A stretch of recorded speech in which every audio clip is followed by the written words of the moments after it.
La chaîne Faisons-nous peur a été démonétisée en novembre 2025. Même s'il peut vous arriver de voir des pubs sur les vidéos, aucun revenu publicitaire n'est généré. N'ayez pas peur de soutenir la chaîne à travers des donations ponctuelles, mensuelles ou des achats de très longues narrations sur le site Buy Me a Coffee. Votre soutien est essentiel pour l'avenir de la chaîne. Affreusement vôtre, la ruse.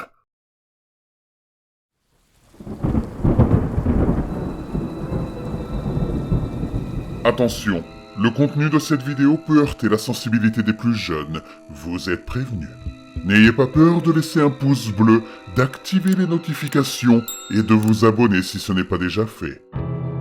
Le journal d'un soldat somnambule retrouvé au fond d'une grotte maudite.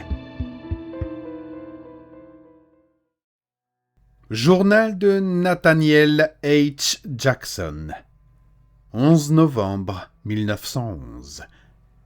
Je n'avais jamais eu l'intention de m'aventurer dans cette grotte dont personne n'osait s'approcher. Je me souviens que lorsque j'étais enfant, mes amis et moi jouions souvent près de la limite de la propriété. À l'époque, la grotte se trouvait sur un terrain appartenant à mon oncle. Il n'autorisait jamais personne à entrer, pas même sa propre famille. Il détestait son frère, mon père donc, et n'a jamais rien fait de ces 200 acres de terre jusqu'à sa mort. Naturellement, tout le terrain était resté une nature totalement sauvage. Lorsque mon oncle est mort, mes parents étaient déjà décédés depuis longtemps. Comme j'étais l'aîné de la famille, la propriété m'est revenue de droit. Que mon oncle ait voulu ou non que j'en hérite, je ne le saurai jamais. Avec l'héritage laissé par mon père, j'ai fait construire une belle demeure sur la propriété. Je suis actuellement en train de nettoyer et d'aménager le terrain. Comme je n'ai pas besoin d'autant d'espace, je suis en train de vendre certaines parcelles. Jusqu'à présent, cela n'a posé aucun problème. En réalité, la propriété est assez agréable avec un peu d'entretien. La grotte est la seule exception. Je ne peux pas déterminer s'il s'agit de loups ou de coyotes, mais ils représentent une menace. Et c'est aussi l'une des raisons qui m'ont poussé à enquêter sur cette grotte. Il semble qu'une sorte de créature vive à l'intérieur. Il existe probablement une explication logique à ce qui s'y trouve, mais la légende qui entoure cet endroit remonte à plusieurs décennies. Pendant la guerre, un groupe de soldats confédérés traversa le territoire qui m'appartient aujourd'hui. Ils découvrirent la grotte et décidèrent d'y camper pour la nuit.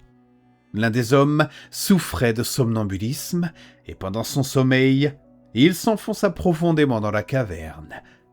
Il marcha jusqu'à un précipice et tomba d'environ 60 mètres. Lorsque les autres soldats se réveillèrent le lendemain matin, ils ne trouvèrent pas leur compagnon et partirent à sa recherche dans la grotte. Lorsqu'ils arrivèrent au bord du précipice, ils entendirent ce qu'ils crurent être la voix de Satan lui-même. J'ai entendu et raconté cette histoire effrayante de nombreuses fois. Elle ne m'avait jamais affecté comme elle le fait maintenant. Les chiens sauvages sont un problème, mais la légende effraie aussi les acheteurs potentiels. J'ai donc pensé qu'il serait dans mon intérêt de découvrir ce qui se cache dans cette grotte et de l'en chasser. J'ai rassemblé de la corde, un peu plus de 60 mètres, des fusées éclairantes, une lampe à huile et un sac pour tout transporter. Enfin, j'emporterai le fusil de mon père, que je n'ai utilisé jusqu'ici que pour chasser les cailles, et j'espère qu'il suffira à me protéger contre d'éventuels chiens sauvages. Je découvrirai ce qui se cache dans cette grotte demain matin. 12 novembre 1911. Il m'est difficile d'écrire, car ma main tremble encore et mon cœur n'a pas cessé de battre à toute vitesse. J'ai effectivement rencontré une entité malveillante dans la grotte. Je ne peux pas dire ce que j'ai vu, car en réalité je n'ai rien vu. Mais je crains de ne plus jamais connaître la paix après ce que j'ai vécu aujourd'hui. Je suis parti de la maison ce matin vers 5 heures, et j'ai conduit mon automobile aussi près que possible de la grotte. Le véhicule ne pouvait pas passer à travers les broussailles, j'ai donc continué à pied. À partir de là, la grotte se trouvait à environ 1 kilomètre. En marchant, Je me suis rendu compte du travail qu'il faudrait accomplir pour rendre ces terres attrayantes pour les acheteurs. Plusieurs grands arbres morts sont éparpillés sur la propriété et refusent de tomber. Leurs branches grotesques donnent au paysage une atmosphère sinistre. L'herbe me monte jusqu'au ventre et les insectes sont vraiment insupportables. Je me suis dit que si je ne trouvais rien de remarquable dans la grotte aujourd'hui, j'abandonnerais complètement cette partie du terrain. J'ai atteint la grotte sans encombre, bien que toujours agacé par les nuées d'insectes rencontrées en chemin. Il y en avait moins près de la grotte, ce qui m'a soulagé. Il était encore tôt le matin, mais je voulais rentrer chez moi le plus vite possible. Avec prudence, je suis entré dans la grotte. L'entrée était étroite, mais je suis assez mince et j'ai pu me faufiler. En avançant, le sol passa progressivement de la terre à la pierre dure, et les parois s'écartèrent. Je n'avais pas besoin de ma lampe au début, car la lumière du soleil levant pénétrait profondément dans la grotte. Il n'y avait pas de stalactites, et le plafond de la caverne se trouvait à environ 2,50 m au-dessus de moi. Je commençais presque à être déçu. Cette grotte légendaire ne semblait pas avoir un grand intérêt. Plus loin, l'obscurité devint totale. J'ai ramassé une petite pierre et je l'ai lancée devant moi. À ma surprise, je n'ai pas entendu l'impact aussi vite que je l'imaginais. Le bruit est venu de très loin. Mon cœur s'est mis à battre plus vite. J'ai allumé ma lampe à l'huile avec une allumette et j'ai avancé. Comme dans l'histoire, un précipice abrupt se trouvait devant moi. Je n'ai pas peur des hauteurs, mais je ne voulais pas tomber dans un abîme où personne ne me trouverait jamais. J'ai posé ma lampe au sol et me suis allongé à plat ventre. Je me suis avancé lentement pour regarder en bas. Il n'y avait que du noir. Mais je devais descendre. Avec mes outils, j'ai fixé des pitons dans la pierre et attaché ma corde.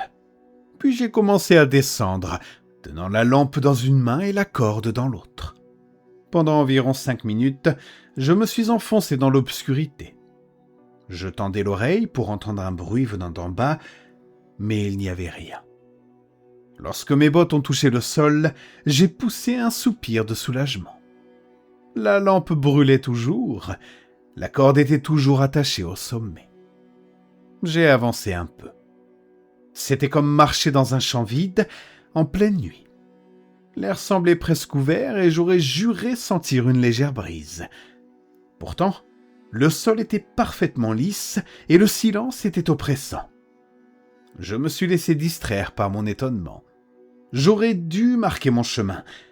Quand j'ai enfin réalisé mon erreur, j'étais déjà perdu dans le néant. Une panique légère m'envahit. C'est alors que je trouvai le carnet. J'avais senti quelque chose sous mon pied, je me suis penché et j'ai ramassé un petit journal en cuir. Sur la couverture était inscrit un nom, Daniel Roderick. Je feuilletai quelques pages et lus une entrée au milieu du carnet. 17 juin 1862. J'ai vu le docteur aujourd'hui. Il m'a dit que j'ai un truc qui s'appelle... je ne sais plus trop comment. C'est un mot compliqué pour dire que je marche en dormant. J'ai pas besoin d'un docteur pour me dire ça. Je fais ça depuis que je suis gamin. Bref, il m'a donné des pilules pour dormir. Je dois en emporter beaucoup avant de partir demain. Je me suis figé en lisant ces lignes. Je venais de trouver le journal d'un somnambule dans une grotte où un homme similaire était censé être mort. C'est alors que j'ai entendu le bruit qui me hantera toute ma vie.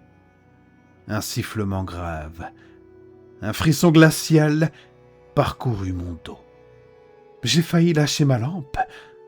Serrant le carnet et la lampe contre moi, j'ai couru. Je courais aussi vite que possible, mais le sifflement ne cessait pas.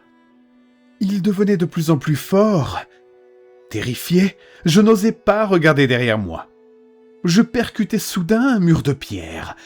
Le choc fut si violent que ma lampe se brisa en 1000 morceaux. Je me relevai dans une obscurité totale.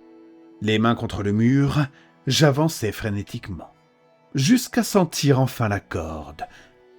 Le silence était revenu. je me suis mis à rire nerveusement. Dos contre la paroi, je regardais le noir absolu.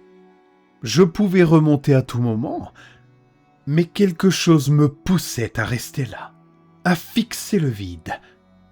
Puis, juste devant moi, quelque chose se mit à siffler. C'était le son le plus abominable que j'ai jamais entendu. La créature devant moi était immense. Une chose capable d'effrayer la mort elle-même. Je ne sais pas comment j'ai réussi à sortir de cette grotte, mais je sais une chose. Cette créature aurait pu me tuer. Au lieu de ça, elle m'a laissé vivre.